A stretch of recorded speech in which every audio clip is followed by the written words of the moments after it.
நம்ம புதுவிதமான சாம்பார் பார்க்கலாம். ரொம்ப ரொம்ப ரொம்ப டேஸ்டியாக இருக்கும். அதுக்கு முதல்ல அரைக்க வேண்டியது என்னன்னு பார்க்கலாம்.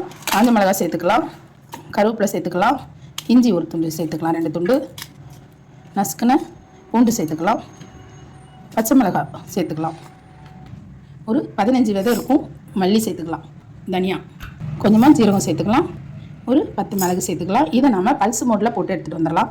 குழம்புக்கு தேவையான தக்காளியை இந்த மாதிரி நல்லா கையில் பிசைஞ்சு வச்சுக்கோங்க. நல்லா ஜூஸியாக நல்லாயிருக்கும். அந்த மாதிரி பிசைஞ்சு வச்சுக்கோங்க.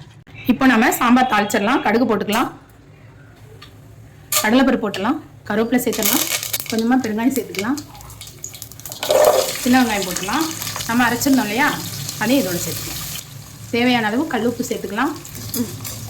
இப்போ நல்லா வதக்கி விட்டுறலாம். நம்ம அரைச்சி வச்சோம் இல்லையா, அந்த பொடி நல்லா கமகமன் வாசனையாக இருக்குது. இப்போ நம்ம சின்ன வெங்காயம் நல்லா வதங்கியிருக்கு, தக்காளி சேர்த்துக்கலாம்.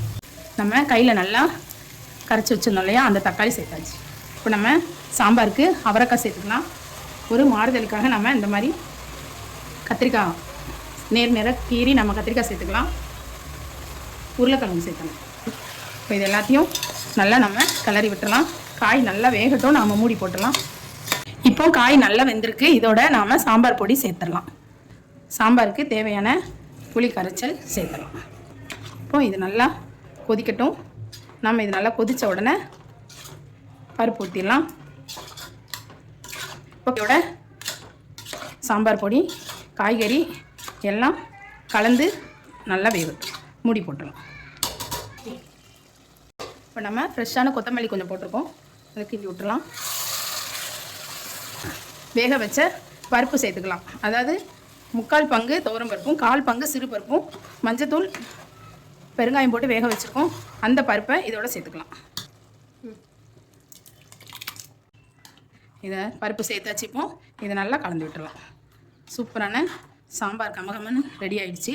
இப்போ இதுக்கு நீங்கள் தேவையான அளவு தண்ணி சேர்த்துக்கலாம். காய்கறி நாம் அரைச்சி விட்டது, பருப்பு எல்லாம் சேர்ந்து புளி கரைசல், சாம்பார் பொடி, சூப்பரான சாம்பார் ரெடி. இப்போ நம்ம இதில் வெல்லம் போட்டுக்கலாம். இப்போ நம்ம வெல்லம் சேர்த்துக்கலாம். நீங்கள் வெல்லம் சாம்பாரோடு சேர்க்கும்போது அது ரொம்ப சுவையாக இருக்கும். இப்போ சூப்பரான சாம்பார் ரெடி. இதே மாதிரி இதே மெத்தடில் அரைச்சி விட்டு செஞ்சு பாருங்கள். ரொம்ப ரொம்ப சூப்பராக இருக்கும். நம்ம சேனலில் நிறைய சாம்பார் ரெசிபி இருக்குது. எல்லா சாம்பாரையும் நீங்கள் பாருங்கள், டிஃப்ரெண்ட்டாக இருக்கும்.